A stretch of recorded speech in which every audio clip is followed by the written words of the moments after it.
Welcome to జై స్వరాజ్య TV. ఈరోజు మనము సంగారెడ్డి జిల్లా సదాశివపేటలో ఉన్నాం. అయితే స్థానిక ఎమ్మెల్యే బీఆర్ఎస్ జిల్లా అధ్యక్షులు చింతా ప్రభాకర్ గారి ఎక్స్క్లూజివ్ ఇంటర్వ్యూ కోసం మనం వచ్చాం. మనకు ఎమ్మెల్యే గారు తన విలువైన సమయాన్ని కేటాయిస్తున్నారు. సార్ నమస్తే, వెల్కమ్ టు అవర్ ఛానల్.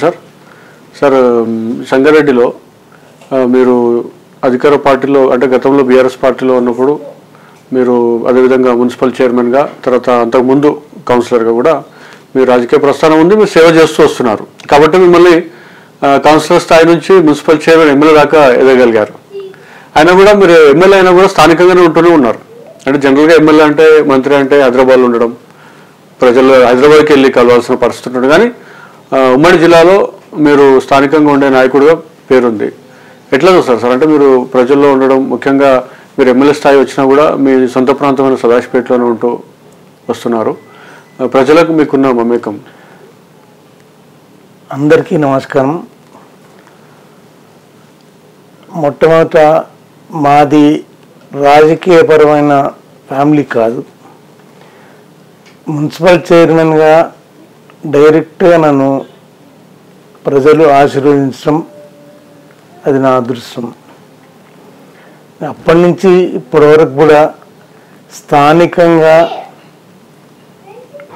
నేను అందరికీ అందుబాటులో ఉంటూ వాళ్ళ సమస్యలు నా సమస్యలుగా విని పరిష్కారం చేయటం అలవాటైంది. 2009లో ఎమ్మెల్యే అభ్యర్థిగా ఇండిపెండెంట్గా నేను పోటీ చేయటం జరిగింది. అప్పుడు కూడా నన్ను ప్రజలు నిండు మనసుతో ఆశీర్వదించారు. 5,000తో ఓడిపోయినా. 2014లో ఉద్యమ ప్రస్థానం, కేసీఆర్ గారి ఆశీర్వాదం, ప్రజలు నన్ను గుండెల్లో పెట్టుకొని నన్ను చేరదీసి ఆశీర్వదించారు. పెద్ద మెజార్టీతో నన్ను గెలిపించారు. టీఆర్ఎస్ అప్పుడు అధికారంలోకి వచ్చిన తర్వాత మ్యాక్సిమం అభివృద్ధి అనేది చేసుకోగలిగినాం. రోడ్లు అయితేనేమి, ఇంకా మౌలిక సదుపాయాలు మెరుగైన అందించడంలో కానీ, సెంట్రల్ మీడియన్ వ్యవస్థ కానీ, ఆ రకంగా మ్యాక్సిమం డెవలప్మెంట్ చేసుకోగలిగినాం. డెవలప్మెంట్ అనేది నిరంతరంగా జరిగే ప్రక్రియ కాబట్టి చేసుకోగలిగింది మ్యాక్సిమం అయినా ఇంకా జరగాల్సింది ఉండే కాబట్టి ఆ తదుపరి ప్రజలు ప్రజాస్వామ్యంలో గెలిపోవటములు అనేవి సర్వసాధారణం. నేను అప్పుడు ఓడిపోయినా ప్రభుత్వం వచ్చింది కాబట్టి కంటిన్యూగా అట్లనే ప్రజలకు అందుబాటులో ఉంటూ అన్ని అభివృద్ధి కార్యక్రమాల్లో భాగమించుకు డబ్బులు కూడా మరి గౌరవ ముఖ్యమంత్రి కేసీఆర్ గారు, జిల్లాకు సంబంధించిన హరీష్ రావు మంత్రి గారు, వారు నాకు వెన్నుదన్నుగా ఈ నియోజకవర్గం రెండో కన్ను, ఈ కన్ను ఒక కన్ను సదాశివపేట సంగారెడ్డి అయితే సిద్దిపేటకు భావించి అదే స్థాయిలో అవసరమైన ప్రతి అభివృద్ధిలో తాను నిలువెత్తు ఆ అభివృద్ధిలో కనిపించేటట్టుగా చేయటం అది ఒక రకంగా నా అదృష్టం. ఈ నియోజకవర్గానికి సంబంధించిన ప్రజలు కూడా మరవలేంది. మరి 2023 ఎన్నికల్లో మరి అదే స్ఫూర్తితో నాకు ఆరోగ్యం బాగాలేకపోయినా సంగారెడ్డి ప్రజలు వాళ్ళే అభ్యర్థిగా, వాళ్ళే పోటీలో మేమే ఉన్నామన్నట్టు భావించి మరి నన్ను ఆశీర్వదించి గెలిపించడం అనేది నేను ఎన్ని జన్మలెత్తినా ఈ నియోజకవర్గ ప్రజల రుణం తీర్చుకునేటువంటిది. అందుకే నేను వాళ్ళు నన్ను వెతుక్కుంటూ తిరగాల్సిన అవసరం లేకుండా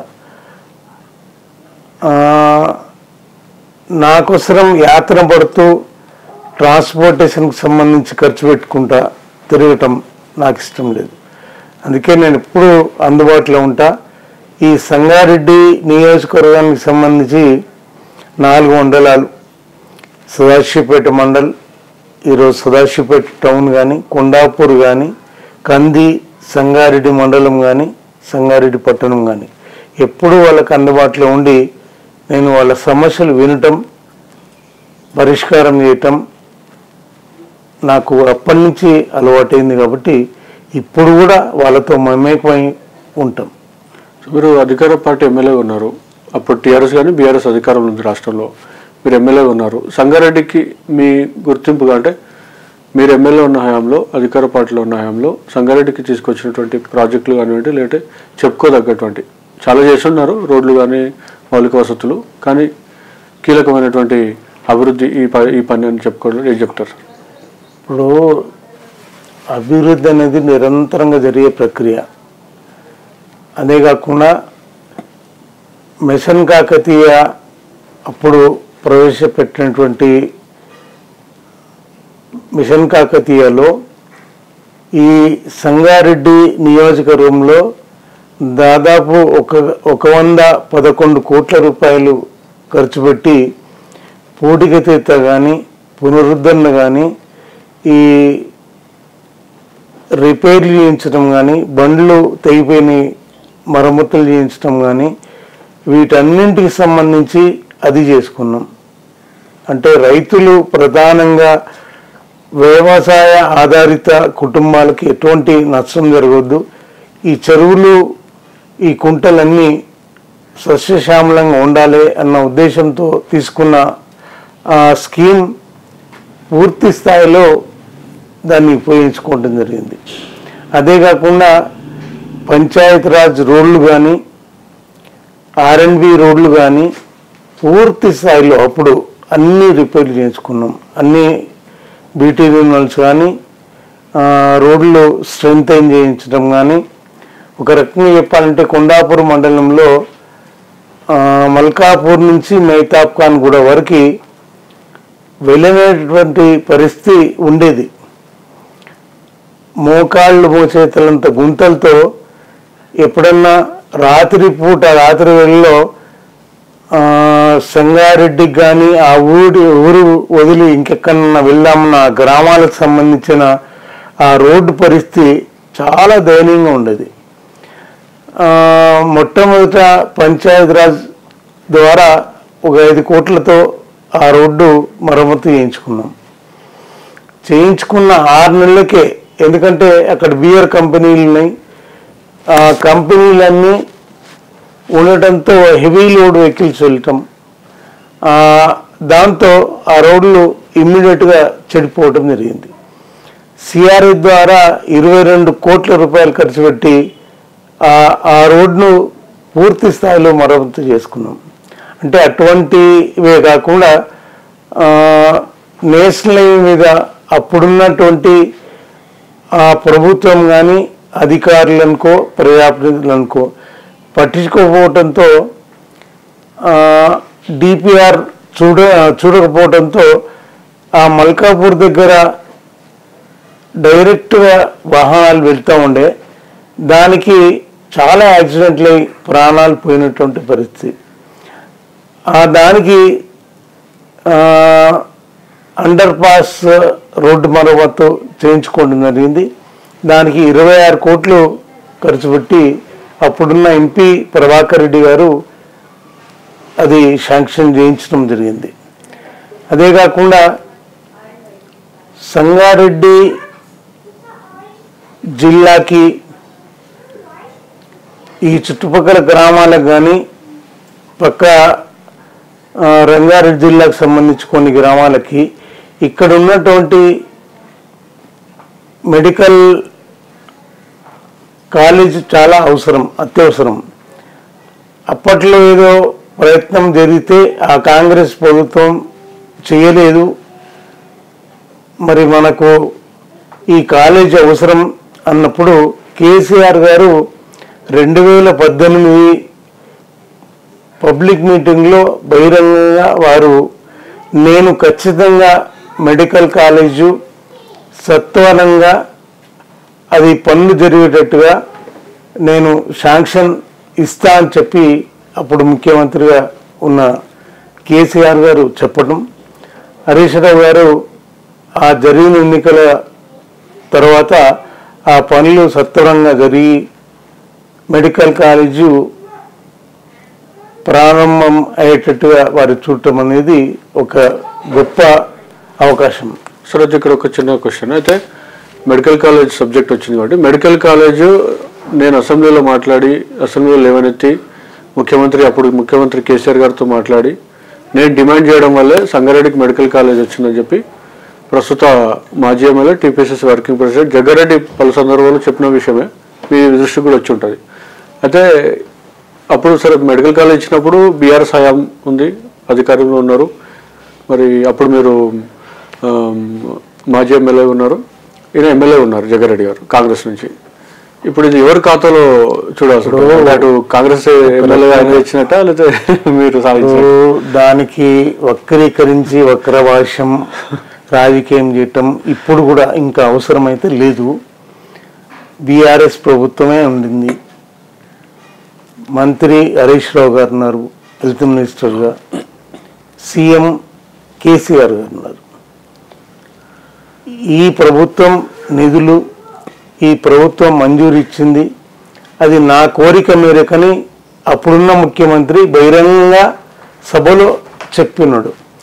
కావాలని కోరుకోవటం వేరు, సాధించడం ఆ పనులు జరిపించడం వేరు. దాదాపు ఈ రాష్ట్రంలో 50 సంవత్సరాలు కాంగ్రెస్ పరిపాలన ఉన్నది. మరి ఉమ్మడి జిల్లా ఇంత పెద్ద జిల్లా, ఈ జిల్లాకి సంగారెడ్డి నియోజకవర్గానికి కాలేజీ రావాలని ప్రయత్నం చేయటం వేరు. ఎందుకు ఇవ్వలేదు?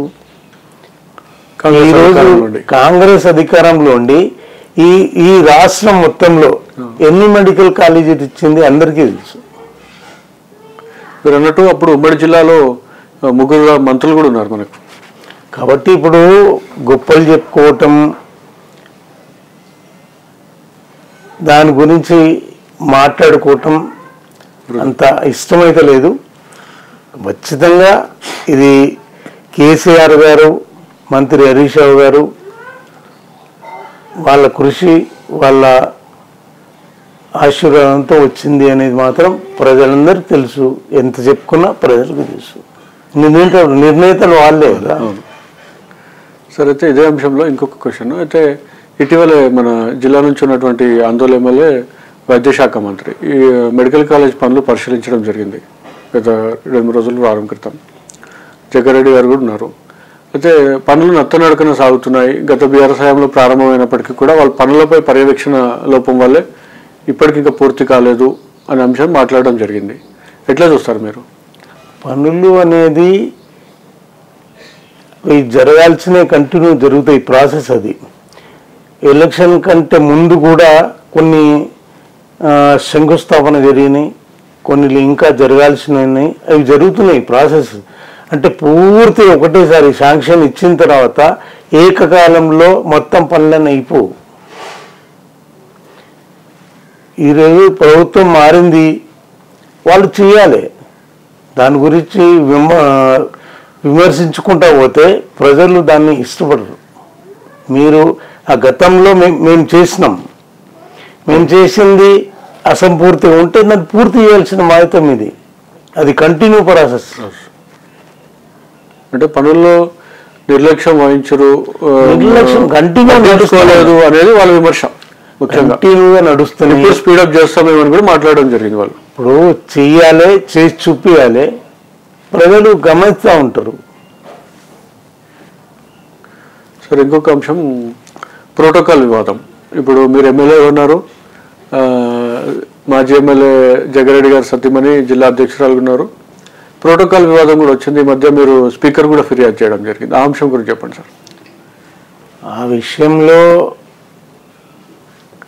ప్రోటోకాల్ను పరిరక్షించే బాధ్యత స్పీకర్ గారిది. స్పీకర్ గారికి ఇచ్చినాం.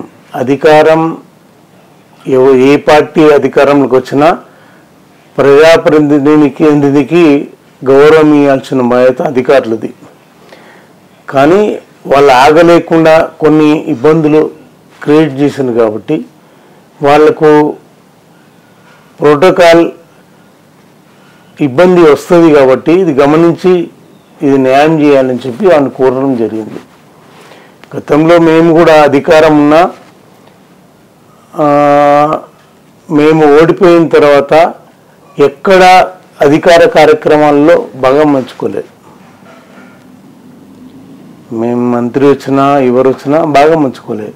ఎప్పుడైతే కార్పొరేషన్ చైర్మన్ ఇచ్చిండ్రో అప్పుడు మాత్రమే అధికారిక కార్యక్రమాలు భాగం పంచుకున్నాం. మేము అప్పుడు అన్నాం, మీరు అధికారిక కార్యక్రమాల్లో భాగం పంచుకోవటం అనేది జరగాలంటే మీకు సత్వరంగా ఏదైనా కార్పొరేషన్ చైర్మన్ ఇంకేదో అందులో పాల్గొనేట్టుగా ముఖ్యమంత్రిని అడిగి తెచ్చుకోమని చెప్పన్నాం. ఇప్పుడు వారికి వచ్చింది, వారు పాల్గొనవచ్చు. ఇప్పుడేం లేదు, ఇబ్బంది ఏం లేదు. సరే, కాంగ్రెస్ ఇప్పుడు మొన్న జరిగిన అసెంబ్లీ ఎన్నికల్లో రాష్ట్రంలో మెజారిటీ స్థానాలు కాంగ్రెస్ దక్కించుకుంది, కాంగ్రెస్ అధికారంలోకి వచ్చింది. కానీ సంగారెడ్డిలో మాత్రం ప్రజలు మీ వైపు, బీఆర్ఎస్ వైపు ఉన్నారు. నేను అదే చెప్పిన ఇందాక, సంగారెడ్డి నియోజకవర్గ ప్రజలని ఎన్ని రకాలుగా నేను పొగిడినా తక్కువ, వాళ్ళ రుణం తీర్చుకునేటువంటిది. ఎన్నికల్లో నేను అభ్యర్థిగా నేనున్నా, కానీ నియోజకవర్గంలో ప్రజలంతా మేమే అభ్యర్థులం అని చెప్పి కష్టపడి పనిచేసి నన్ను ఆశీర్వదించారు. కాబట్టి ఈ సంగారెడ్డిలో బీఆర్ఎస్ జెండా ఎగరవేసినాం. సరే, బీఆర్ఎస్ జిల్లా అధ్యక్షులు ఉన్నారు. మన జిల్లా సంగారెడ్డి జిల్లాలోనే పటాన్చెరు కాన్స్టిట్యున్సీ ఉంది. ఆయన అక్కడ ఉన్నటువంటి BRS party MLA Gudem Mypal party మారారు, కాంగ్రెస్ పార్టీలోకి చేరారు. ఎట్లా చూస్తారు సార్ మీరు? అయితే ఆ విషయం గురించి ఇంతకుముందు హరీష్ రావు గారు మాట్లాడారు. వారికి ఇష్టం లేకపోయినా వారికి ఉన్న వ్యాపార వ్యవహారాల్లో ఎంత ఇబ్బంది కలిగాలనో కలిగించడం అనేది చేసిండ్రు. కాబట్టి తప్పనిసరి పరిస్థితుల్లో ఆయన వెళ్ళిపోవాల్సి వచ్చింది. దాని గురించి అంతకంటే ఎక్కువ మాట్లాడటం భావ్యం కాదు. అయితే కాంగ్రెస్ ఆపరేషన్ ఆకర్ష్లో భాగంగా మన జిల్లా అంటే సంగారెడ్డి జిల్లా నుంచి ఇంకా కొంతమంది ఎమ్మెల్యేలు వస్తారని కూడా ఒక లీక్ ఇస్తున్నటువంటి పరిస్థితి ఉంది, చర్చ జరుగుతుంది. ఇంకెవరైనా అట్లా ఎవరు పోవటానికి ఎవరు ఇష్టపడరు. వాళ్ళు ఇచ్చిన వాగ్దానాలు అన్ని పూర్తి చేయటమే వాళ్ళ తరం కాదు, వశం కాదు. లెక్కకు లేనన్ని అలవి కానటువంటి వాగ్దానాలు ఇచ్చి ఈరోజు అధికారంలోకి వచ్చిండ్రు. ఇప్పటికే ప్రజలు, రైతులు చాలా ఇబ్బందులు ఉన్నారు, చాలా ఈరోజు బాధపడుతున్నారు. ఈరోజు మార్పు ప్రజలు కోరుకోలే, ప్రజల మనసులను మొత్తం మార్చేయటానికి వాళ్ళు ప్రయత్నం చేసిండ్రు, వాళ్ళు సక్సెస్ అయ్యిండ్రు. ఒక రకంగా చెప్పాలంటే మెదక్ నియోజకవర్గంలో అభ్యర్థిగా ఉన్నటువంటి వాళ్ళు ఇప్పుడు 24 గంటలు కరెంట్ ఇస్తున్నారు కదా, మేము 48 గంటలు కరెంట్ ఇస్తాము అని కూడా మాట్లాడారు. సరే, ప్రజలు నమ్మిర్రు, గెలిపించారు. నేను అనేది ఏంటంటే సంక్షేమంలో ఈ దేశానికి ఆదర్శంగా అభివృద్ధి, మరి అదే రకంగా ప్రాజెక్టులనుకో రైతులకు సంబంధించి మేలు చేయటం అనుకో, గురుకుల పాఠశాలలు ఒకటి గురుకుల పాఠశాలలు ఈ దేశంలో ఈ రాష్ట్రంలో ఏర్పాటు చేసుకున్న గురుకుల పాఠశాలలు రికార్డు స్థాయిలో ఈరోజు ఇక్కడ ఏర్పాటు చేసుకోవటం జరిగింది. మరి ఇంకా జరగాల్సింది ఉంది, కానీ దానికి 2,500 రూపాయలు మహిళలకు ఇస్తామని, 2,000 రూపాయలు పెన్షన్ ఇస్తున్న దానికి 4,000 ఇస్తాము, భార్య భర్తలకు ఇస్తాము అని అలవి కానటువంటి వాగ్దానాలు ఇచ్చిండ్రు. 2 లక్షల రుణమాఫీ, రైతులకు 15,000 ఇస్తున్నారు వాళ్ళు కాబట్టి పెట్టుబడి కింద 15,000 ఇస్తామని, కౌలు రైతులకు ఇస్తామని, అదే రకంగా ఈరోజు రైతు కూలీలకు ఇస్తామని ఎన్నో వాగ్దానాలు చేసిండ్రు. ఇవన్నీ ఏవి కూడా చేస్తలేరు. ఆఖరికి వస్తే కళ్యాణ లక్ష్మి ఇస్తున్న దానికి తులం బంగారం అని అన్నారు. అది లేదు, అతిగతి లేని పరిస్థితి. ఈరోజు కేసీఆర్ కిట్టు ఇస్తలేరు. సరే, మీ పేరు మార్చుకొని ఇచ్చినా సంతోషమే. ఆ రోజు ప్రైవేట్ దవాఖానాల్లో డెలివరీ చేయటి ఈ రాష్ట్రం మొత్తంలో సంగారెడ్డిలో గవర్నమెంట్ హాస్పిటల్లో అయిన డెలివరీలు రికార్డు స్థాయి, అందరికీ తెలుసు. మరి న్యూట్రిషన్ కిట్ కూడా ఇచ్చేది, అవన్నీ ఆపేసిండ్రు. కాబట్టి ఏదేమైనా ప్రజలకు ఈరోజు అర్థమవుతున్నది. ఈరోజు వాళ్ళకు వాళ్ళు పడతారేమో, కానీ ప్రజలు ఈరోజు సంతోషపడే పరిస్థితి లేదు. వాళ్ళు చేస్తున్న కార్యక్రమాలకి విసిగిపోయి చూస్తున్నారు. వాళ్ళు రివర్స్ అటాక్ ఏదైనా దానికి రివర్స్లో ఏదో అనడానికి ప్రయత్నం చేస్తున్నారు. కానీ మీరే అన్నారు 100 రోజుల్లో మొత్తం 6 గ్యారంటీలతో పాటు ఉన్న స్కీమ్లన్నీ మేము ఇంప్లిమెంట్ చేస్తామని. కానీ ఈరోజేమో మాకు 100 రోజులు సరిపోతాయా అని మాట్లాడుతున్నారు. కాబట్టి వాళ్ళ విజ్ఞతది చూస్తారు. 1 year వరకు చూసిన తర్వాత ప్రజలు తిరగబడతారు. మేము ఖచ్చితంగా ప్రజల పక్షాన ఉండి ప్రజలకు ఇచ్చిన మాటను నెరవేర్చమని మేము కూడా అడుగుతాం, పోరాటం చేస్తాం. సరే, అది ఇప్పుడున్న ముఖ్యమంత్రి కానివ్వండి, మన జిల్లా నుంచి మంత్రి ఉన్నారు దామోదర్ రాజనరసింహ, సంగారెడ్డి అభివృద్ధికి ఇంకేం అవసరం ఉందని చెప్తారు మీరు మన వేదిక ద్వారా? ఇంకేం కావాలని కోరుతారు? నేను ఒక్కటే అడుగుతున్నా. అప్పుడు ఎస్డిఎఫ్లో సంగారెడ్డి మున్సిపాలిటీకి, సదాశివపేట మున్సిపాలిటీకి ఒక 50 కోట్లు, సంగారెడ్డి సదాశివపేట మున్సిపాలిటీకి 25 కోట్లు, బీటీ రెన్యువల్స్కి 20 కోట్లు, ఎంఆర్ఆర్ రోడ్లు బీటీ స్ట్రెంథెన్ చేయడానికి రోడ్లు 10 కోట్లు. ఆ రకంగా ఇచ్చినవన్నీ ఇప్పుడు ఆపేసిండ్రు, నిలిపేసిండ్రు. వాటిని ఈరోజు తిరిగి అనుమతి ఇచ్చి కొత్త వర్కులు ఇచ్చి సంతోషపడతాం. కాబట్టి ఖచ్చితంగా ఆ పాత వర్కులతో పాటు ఈరోజు అవసరమైన అన్నీ కూడా చేసే బాధ్యత వారి మీద ఉన్నది. అవన్నీ అడుగుతాం. ఇంకా వాళ్ళు ఈరోజు వరకు అధికారికంగా ఏ కార్యక్రమం కూడా మేము చేస్తున్నాం అనే పరిస్థితి వాళ్ళు కల్పిలే.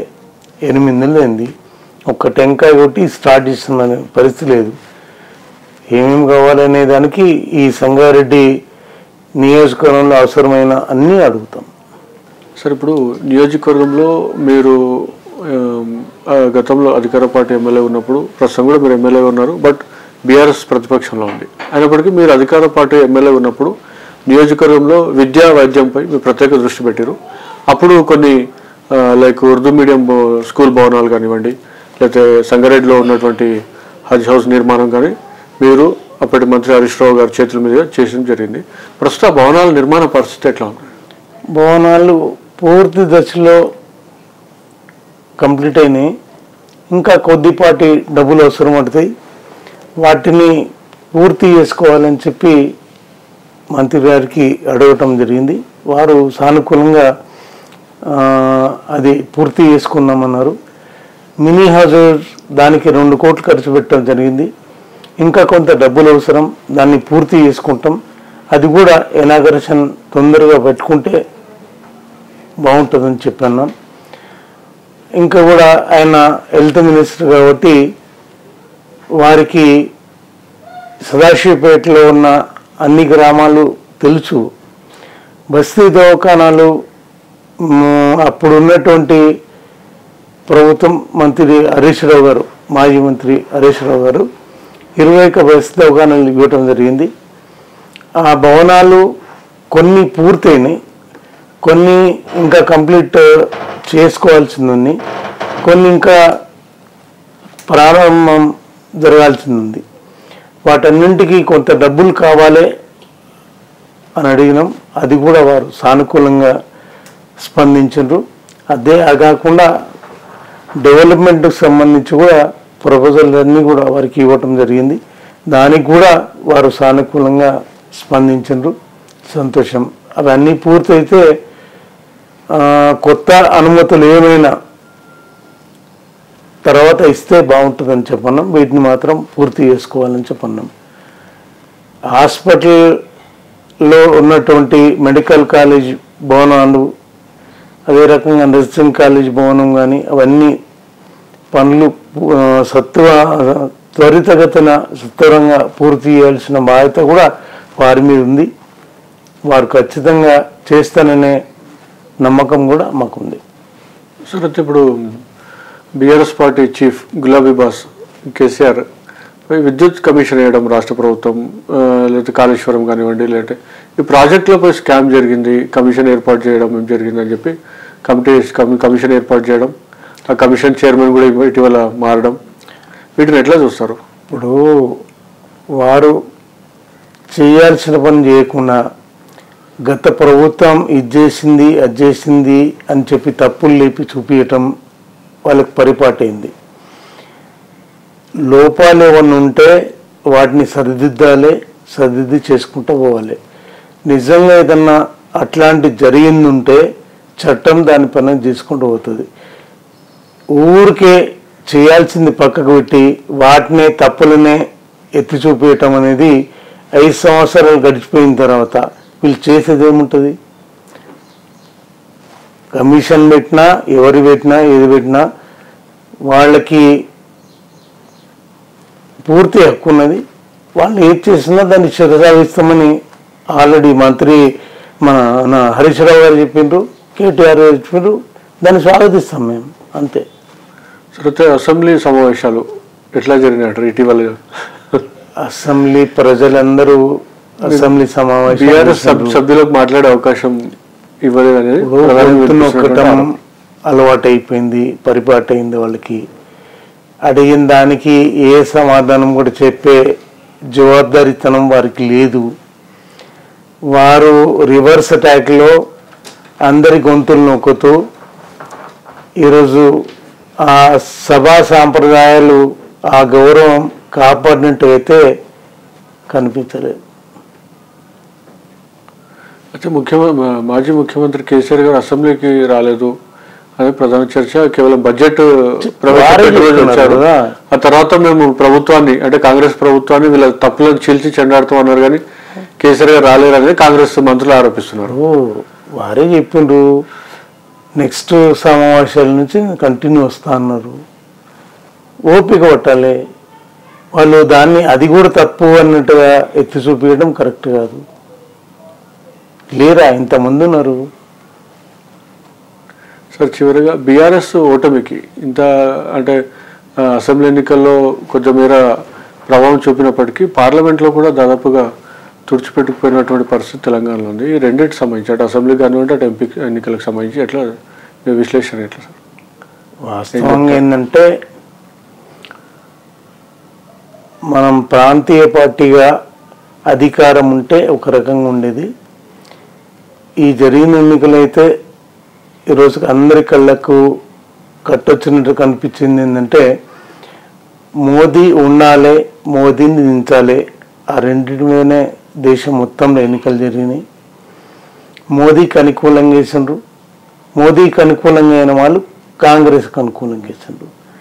కాబట్టి రెండు పార్టీలే, ప్రాంతీయ పార్టీలోనూ ప్రజలు ఇవి కేంద్రానికి సంబంధించిన ఎన్నికలు కాబట్టి వీళ్ళు మళ్ళీ ఎవరికి సపోర్ట్ చేస్తారు, లేకపోతే ఎవరితో పొత్తు పెట్టుకుంటారు అనే దాంట్లో ఖచ్చితంగా కాంగ్రెస్ బీజేపీకే ఆదరించారు.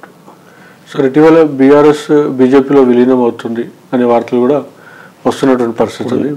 వార్తలు వాళ్ళు కొంతమంది కావాలని లేపుతున్నారు, అది తప్పు. దాని గురించి మా అధినేత కేసీఆర్ గారు కూడా చాలాసార్లు చెప్పినారు, మనం పార్టీగా మనమే ఉంటాం ఎట్టి పరిస్థితుల్లో, మనం ఎవరికి సపోర్ట్ చేయమని చెప్పినారు. హరీష్ రావు గారు కూడా చెప్పినారు, కేటీఆర్ చెప్పినారు.